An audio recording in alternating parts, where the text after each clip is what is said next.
about nature versus nurture. So I thought I'd start off with a problem. You've probably seen this problem in a previous video. In bed bugs, susceptibility to insecticides is a dominant trait, while resistance is recessive.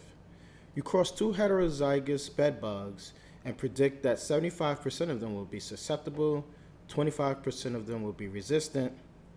So what assumptions do we make when predicting the offspring percentages from a Punnett square?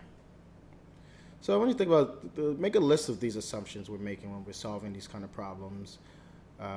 Pause the video, unpause it when you're ready to discuss it. So when we do our Punnett square problem, we get 75% will be susceptible, 25% will be resistant. But let's think through some of these assumptions that we're making. Well, one is that we assume that susceptibility is only one gene.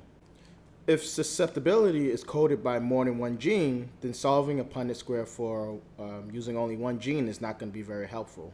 We also assume that susceptibility is dominant and resistance is recessive. We also assume that we got the genotypes of the parents correct, that they were both heterozygous. And then we're also assuming that there's a very low mutation rate here. If there's a high mutation rate, then we're going to get more or less than what we expected of each genotype. But the one I want to focus on, this final assumption, is we're assuming that there's no environmental influence on this trait. Let's think through this a bit.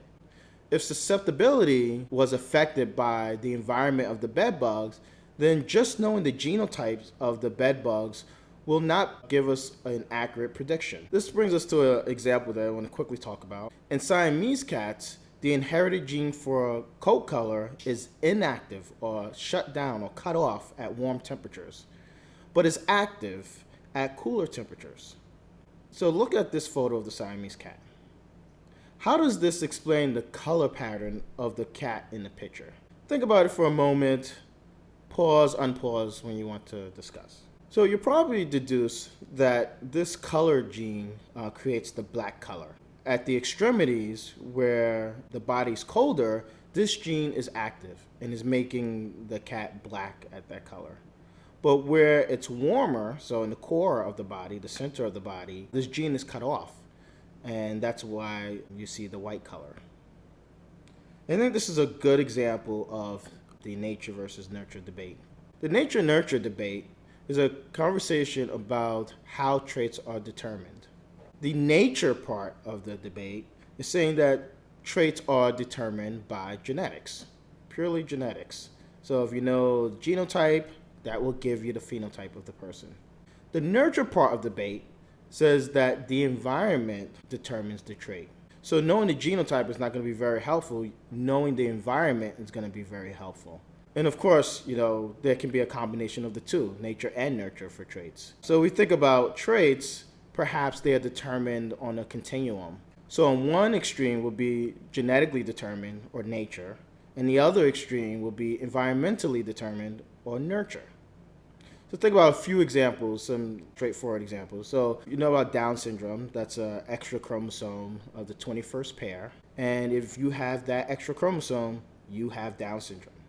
So this is an example of a phenotype being exclusively determined by genetic influences. So you have the chromosome, you have Down syndrome. If you don't have it, you don't have Down syndrome. Pretty straightforward. Then we think about environmental conditions. So for example, scurvy is a bone disorder that's caused by a lack of vitamin C in your diet. And if you don't have this vitamin C, you have the condition. And if you have enough vitamin C, you don't have the condition.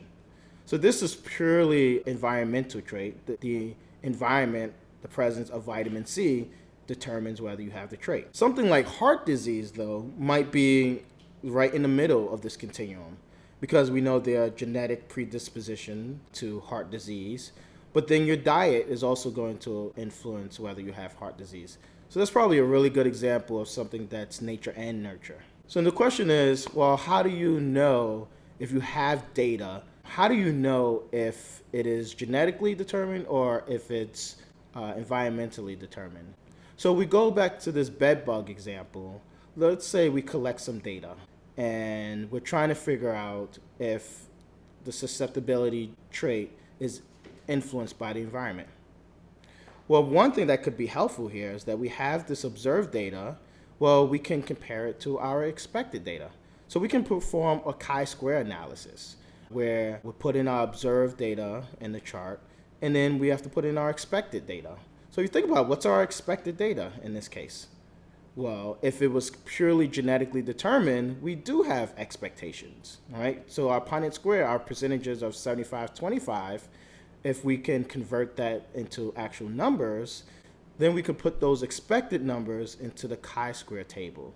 And so if we get data that's significantly different than our expected data from the Punnett square, then we have good reason to believe that one of our assumptions is incorrect. So we could use the chi-square test to test whether we got our expected numbers assuming only genetic influences on the trait.